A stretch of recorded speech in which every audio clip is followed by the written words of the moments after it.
On today's show, it's a game day preview. We've got everything you need to know ahead of Ottawa's game tonight against Calgary.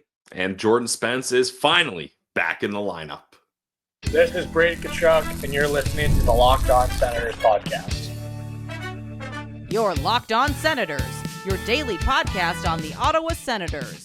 Part of the Locked On Podcast Network, your team every day. Welcome. You are locked on to the Ottawa Senators. I'm Ross Levitan alongside Brandon Piller, and today's episode is brought to you by FanDuel. Download the FanDuel app now by visiting FanDuel.com and win $300 in bonus bets if your first $5 bet wins. Head to FanDuel to get started. Today is Thursday, October 30th, and Pillsy, I got a big game feeling about this one tonight for Ottawa. Okay, what's the big game feeling? What are we talking about here? I think, and not to look ahead, but obviously Montreal's coming up on Saturday, and Ottawa just has to get right for that game. It was a flush-it game Tuesday against Chicago. The circumstances are one thing, but the execution was not where it needed to be outside of 3.5 minutes where they scored 3 goals. So what is an Ottawa Senators hockey game right now? Is it what we saw Tuesday, or is it what we saw on Saturday and Monday where they scored at will? The power play was unreal. Then it goes 0-for-4 against Chicago. I need to see a nice, even-keeled performance. This would be a perfect night for the postcast to say a business-like win against a team that you should beat.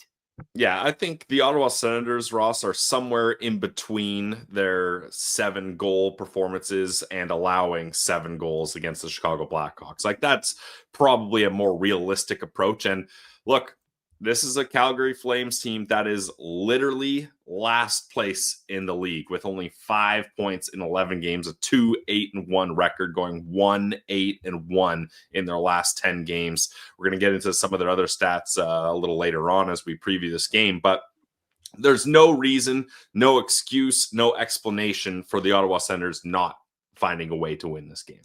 And they will be making a lineup move. Later on in the show, we'll discuss Jordan Spence getting back in and what he has to do to earn the trust of Travis Green so that he's not in and out of the lineup throughout the rest of the season. But from Ottawa's perspective here, what would you learn from Tuesday that you're hoping to implement and fix right away? Well, I've said it and I'll say it again, Ross. You cannot lean on special teams to win games. Obviously, it helps and it's a opportunity to take control of games, but we can't have these games where when the special team works, the Sens dominate, and when it doesn't work, they get pumped. Like, we got to find a way to get more 5-on-5 scoring and to have average special team nights, like where, let's say, you get 1 power play goal and maybe allow 1 shorthanded goal or 1 power play goal. Like, you got to find ways to be like, okay, the special teams did what it should, but we found a way to win even strength 5-on-5 without relying on our power play going lights out or being able to somehow have the penalty kill be 100%.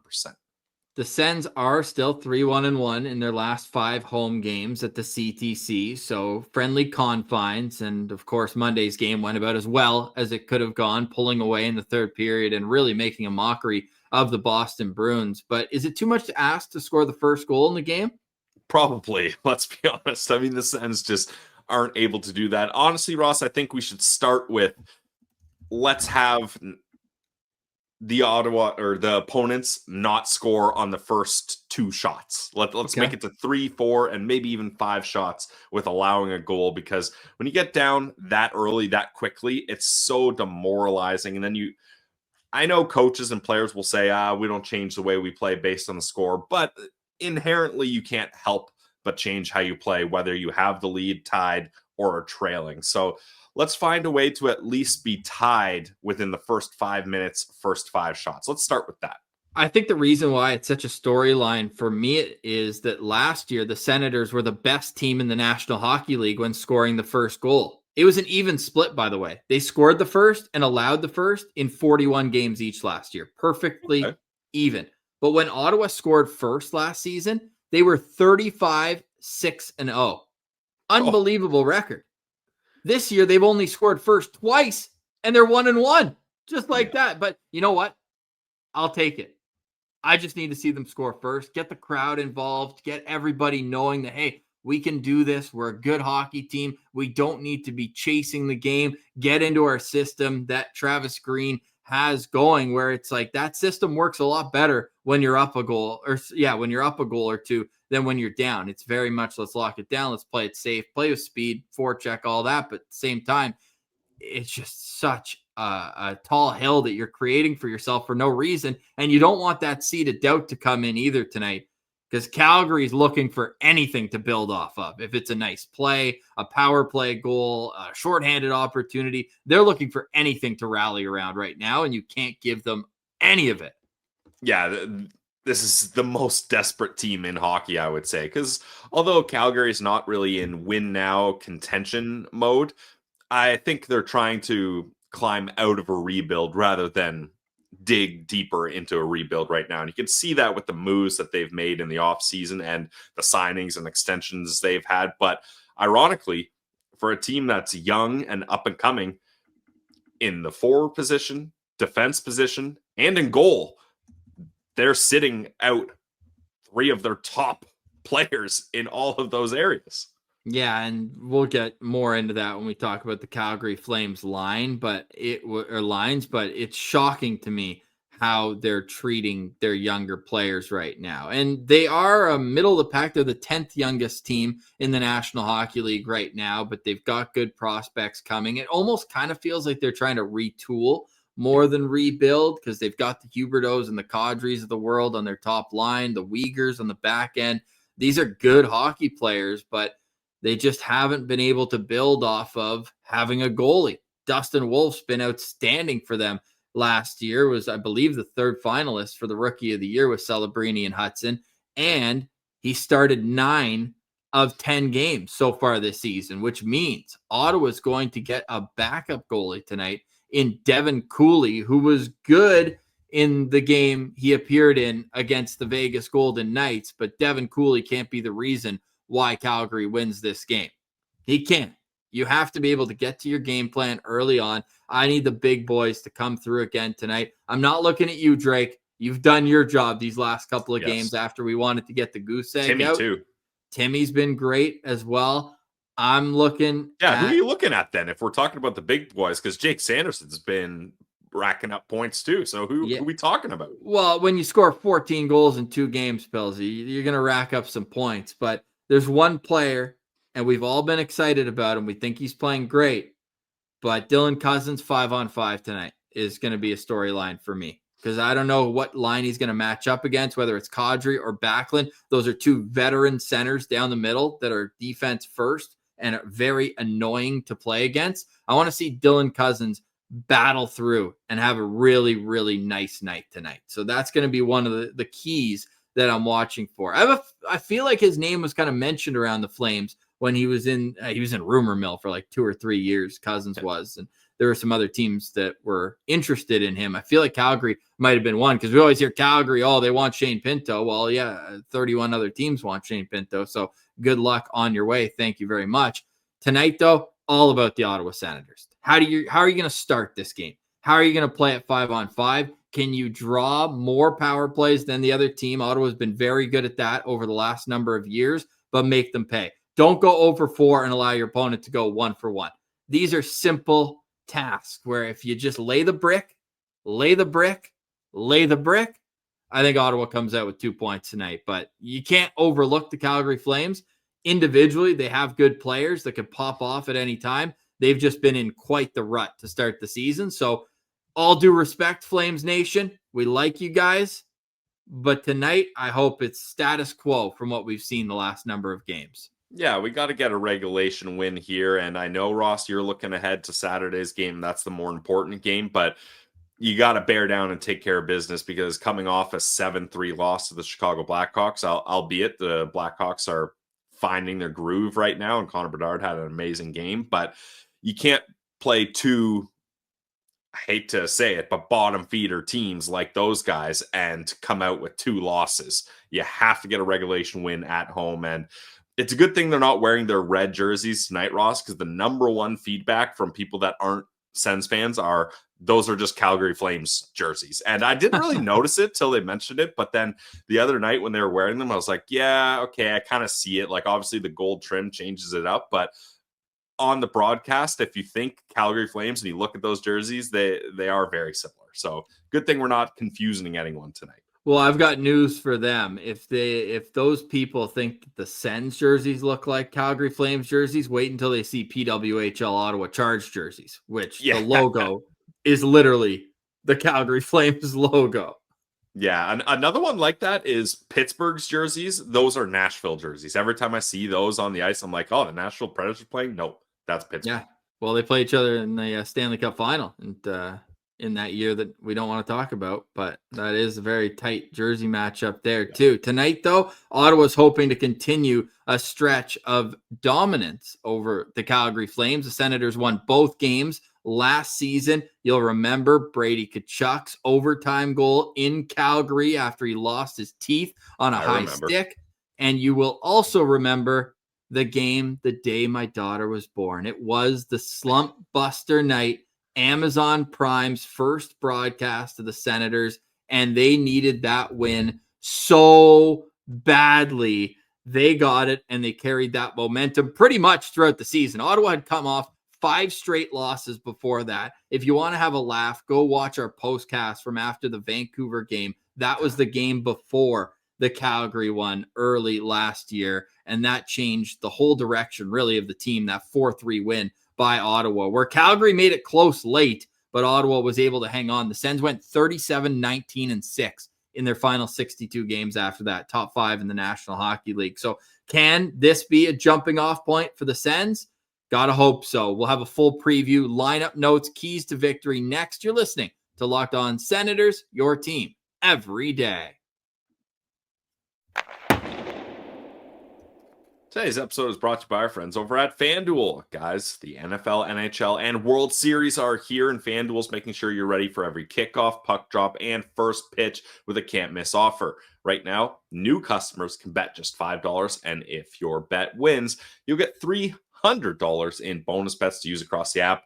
I love FanDuel. Ross loves FanDuel, and you should too, because it fits however you want to bet. They got so many player prop options, 1 million, or maybe not quite 1 million, but a lot of same game parlay options, or you can jump in live as the action unfolds. It makes every game more exciting, whether you're watching your favorite team, the Ottawa Senators, cheering on Canada's baseball team in the Blue Jays, or just keeping an eye on your lineup.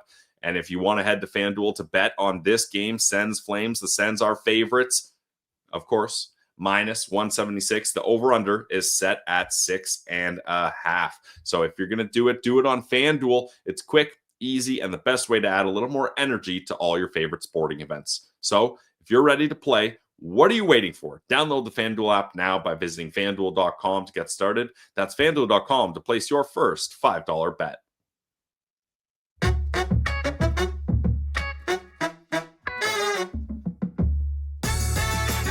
All right, Pillsy, it is a 7 o'clock puck drop tonight from the Canadian Tire Center. An all-Canadian matchup, one anthem game. Just please do not get either of the anthem singers from Los Angeles because they butchered the Canadian anthem on back-to-back days.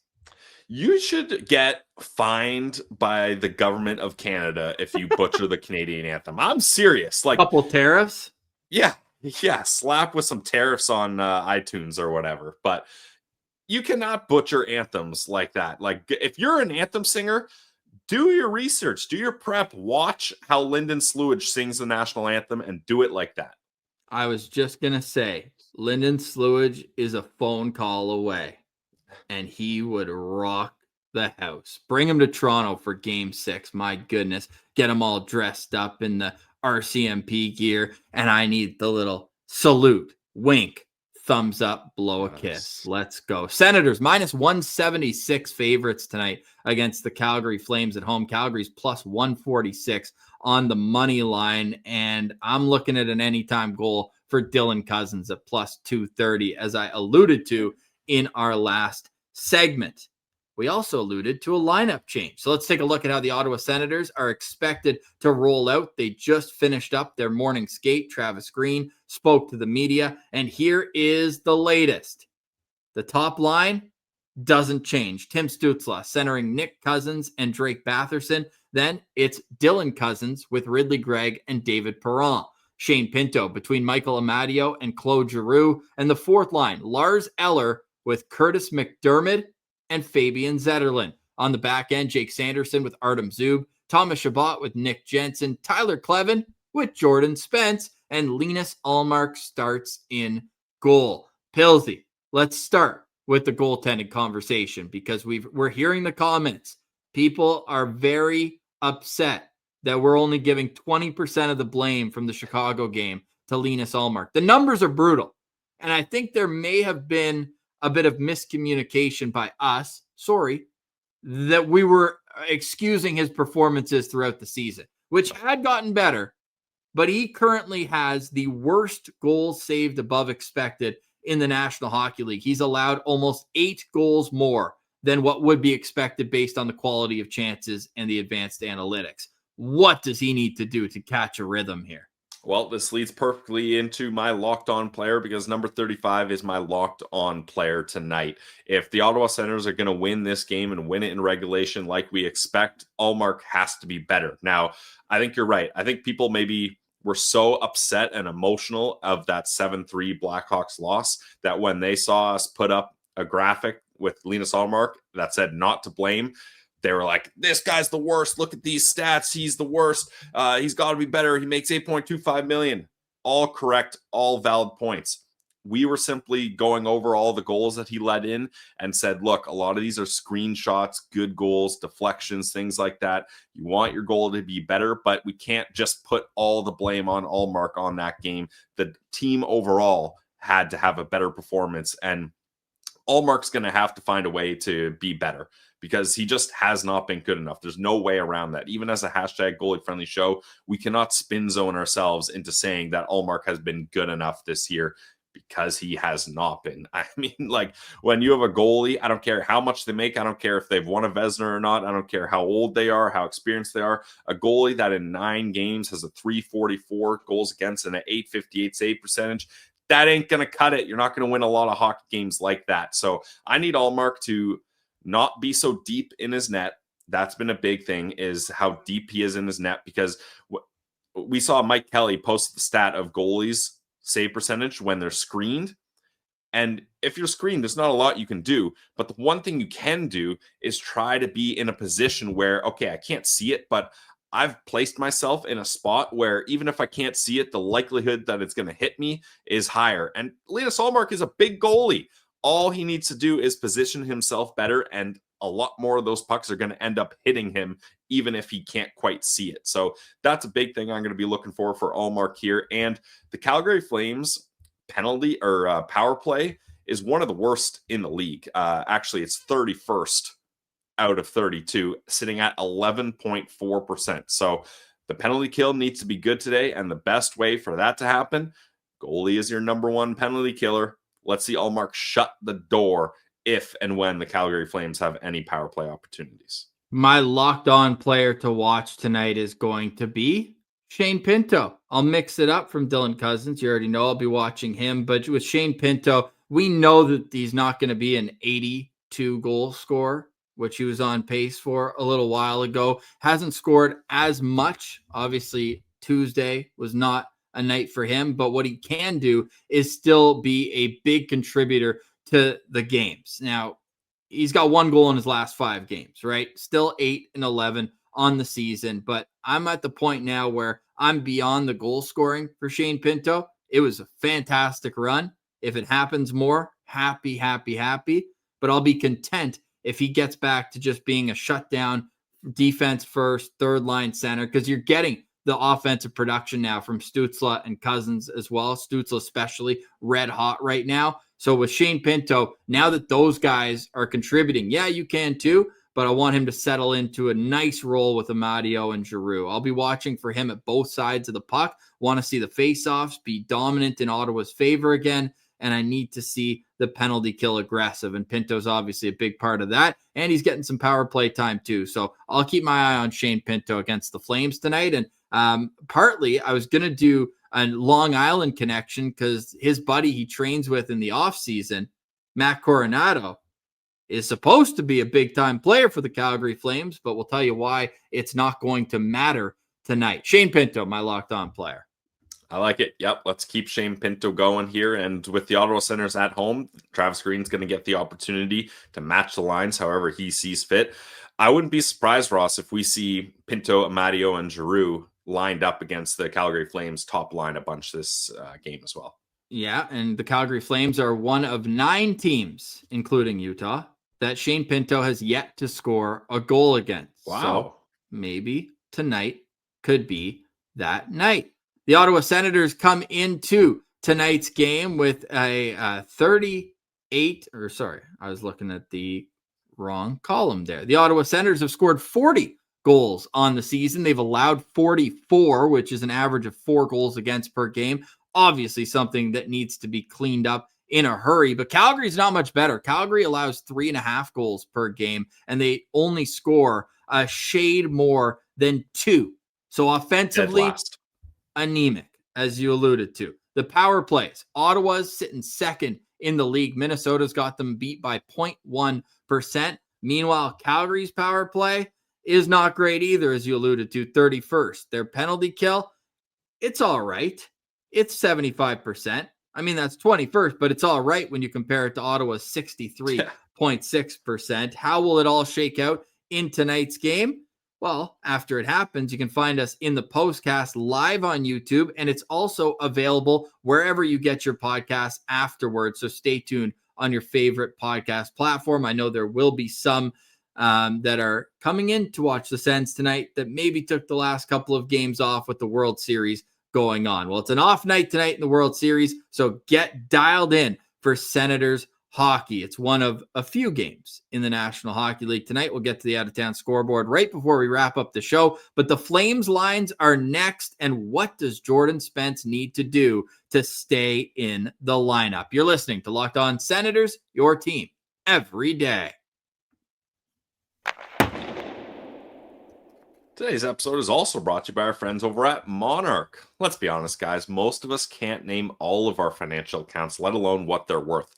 You got your 401ks, your savings, your investments. It's easy to lose track, and that can mean leaving money on the table. Don't do that. That's why you should start using Monarch, an all-in-one personal finance tool that brings your entire financial life together in one clean, easy-to-use interface on your laptop or on your phone. It's going to help you organize your accounts, track your spending, and get a better handle on your investments without ever touching a spreadsheet.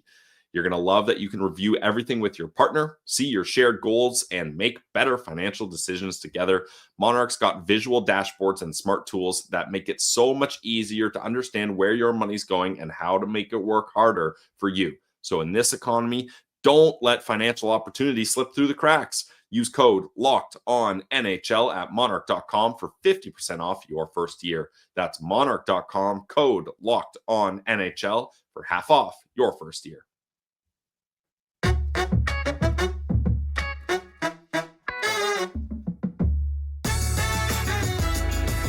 All right, Pillsy, it is time to look at the Calgary Flames.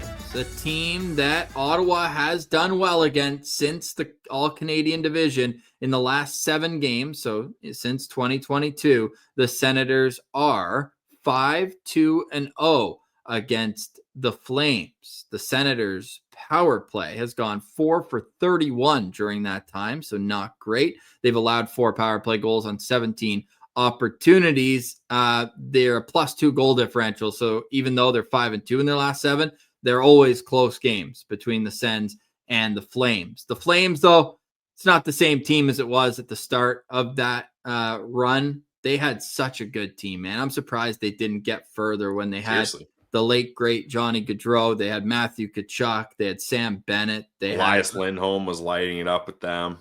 A ton. Jacob Markstrom was a great goaltender for them as well, and they just could not get it done. And now they're in that mushy middle, it feels like, where they have their players that could be valuable trade assets, but nothing has shifted yet.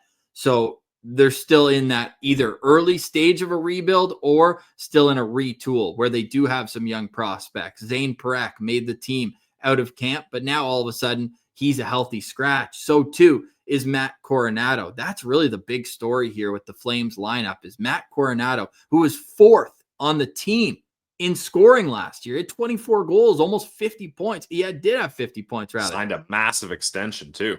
And now all of a sudden, he's a healthy scratch, and not just for one game, because that was the story. And head coach Ryan Huska said, we just want him to reset. Well, the power hasn't come back on yet. Matt Coronato is expected to be on the outside looking in for tonight's game. Here are the players that will play.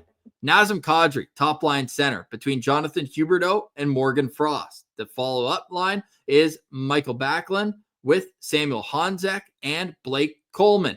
The third line, Igor Sharangovich with Connor Zary and Joel Farabee. And the fourth line is Justin Kirkland with Ryan Lomberg and Adam Klapka. On the back end, former Ottawa 67, Kevin Ball with Rasmus Anderson. Joel Hanley with Ottawa native Mackenzie Weegar. And then you've got Jake Bean with Braden Pahal on the bottom pair. As we noted, Devin Cooley starts in goal. He's one start this season. He's played in 2 games. He's got 1 start. He's got 1 loss. He allowed 3 goals on 40 shots in that lone start. Or he had 9 shots in the game he came in against Vegas. They lost 6-1. His 1 start this season, 29 saves on 31 shots against Utah. So that's a good performance by him. That's a .935 save percentage. He's been a bit of a journeyman. He was in the San Jose organization for a little bit. He's 28 years old, 6'5", 190 pounds. So a big goaltender in net for the Calgary Flames tonight. Who are you looking out for on the Flames?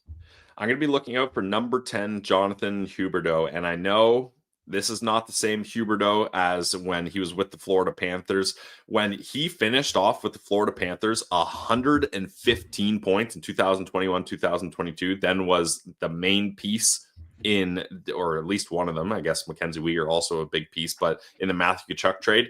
He then went on to have 55 points with the Calgary Flames after signing that extension. That's a 60-point drop. I believe it's the largest drop in points season to season ever from a player that's played in, well, basically full seasons, 80 the year before and then 79 there. Like, just crazy downfall. And he's trying to find his game again. He had 62 points in 81 games last year. This season, in 6 games, 1 goal, 2 assists for 3 points. He started off the year hurt and had to get back on track with the Calgary Flames. But the reason I'm going to be looking out for him, Ross, is he's had some decent success up against the Ottawa Senators in his career. In 35 games, 12 goals, 20 assists for 32 points. So 32 points in 35 games. And he's on this top line with Nazem Kadri, Morgan Frost.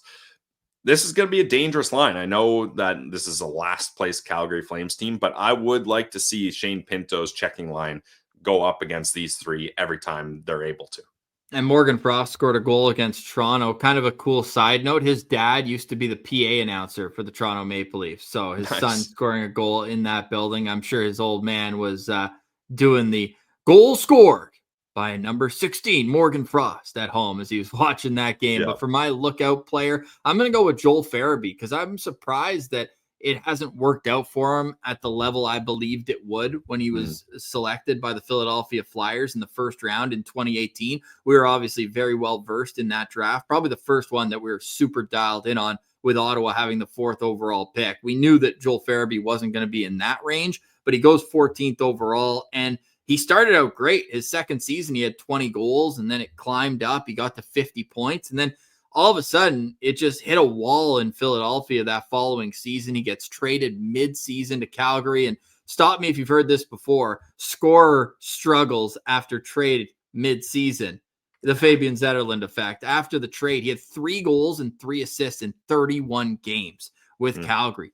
You're like, okay, full summer, it'll figure itself out. Well, he's got 1 goal in 11 games so far. He's got 4 points, -3, averaging 17.45. So still playing a lot, but has not been able to produce. So I'm a little nervous because I know that the skill level is there for Farabee, that he could pop off at any time. He does have 7 points in 12 career games against the Senators while playing in the Eastern Conference, but that's a sneaky line because Connor Zary is a good young player too, and Sharon Govich is a shoot-first center that can do damage. So I know that they're averaging 2.09 goals per game, ridiculously low. But that line in particular is going to be one that if I'm in the Ottawa dressing room, I'm highlighting and say, boys, don't let them get speed because they're all fast and they all have good nose for the net and good finishing ability.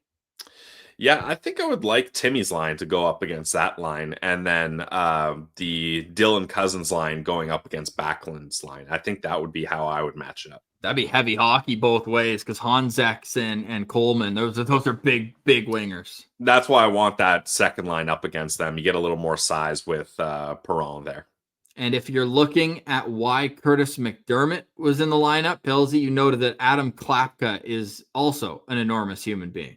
Yeah, he's huge. I believe he's 6'8", 235 pounds. So I would love to see a McDermott Klapka fight. Like, let's get McDermott doing what he was brought here to do. He's only had one fight, and that was up against Curtis Douglas in his first NHL shift, and it did not go well for McDermott. So let's see him bounce back here.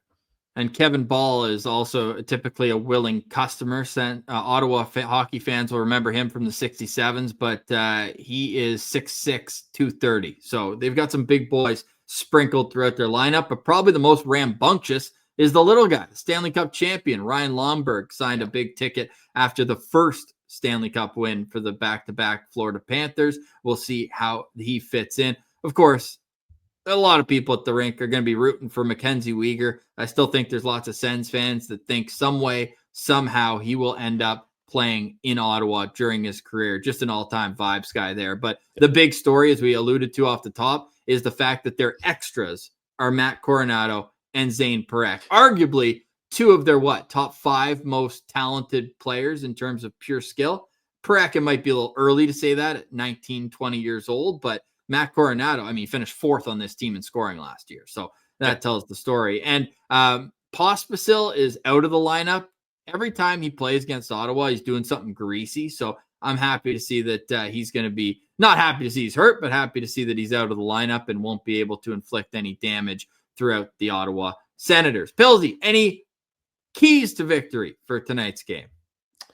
Yeah, I think we highlighted it with the 5-on-5 play. Dylan Cousins, that's going to be a big one there as he's sitting at -10. As Sabres fans will remind you, Dylan Cousins not the greatest player 5-on-5. So let's see him bump it up there. But let's not forget about the Jordan Spence conversation, Ross, because I think the key for Jordan Spence here, play smart, responsible hockey. You're on that third pair. Travis Green wants that third pair to be more of a shutdown pair that he can just rely on to not make mistakes. Martin Paolo hadn't been great a couple of opportunities where he's had with Tyler Kleven, and he's been screening the goalie, had pucks go off him. So I think that's a big reason why Travis Green finally made this switch. And if you're Jordan Spence, you can't have a big glaring mistake like he did up against the Islanders. Like I rewatched that play, Ross, and I think I would have liked Spence. Obviously, it's easy hindsight 2020. I would have liked him just to chop that puck off the boards and out rather than try to handle it when you know you've got a savvy, strong vet like Anders Lee there that's going to outmuscle you instead of trying to take it and wheel back and control it or whatever. I know he's a puck handling defenseman, so that's going to be his first instinct. And he did have the time to do that. But I think this is an opportunity where you're not trying to wow the coach. You're just trying not to disappoint him so that you get another opportunity, hopefully in the next game for Jordan Spence. So I think that pair of Kleven Spence makes a lot of sense too. Like you got a puck moving guy on Spence, and then you got your physical shutdown guy in Kleven. And Tyler Kleven, only player alongside Curtis McDermott, sitting on 0 points this year. So maybe these two can find a way to play a responsible game and chip in for assists going the other way, and both increase their point totals, as Spence is a point per game guy, 4 assists, 4 games. So I want to see Spence have a nice, responsible game. And you want to see him do what he does best, but I'm with you where it's like sometimes the safe play is just the best overall play, not necessarily the best that fits your skill set.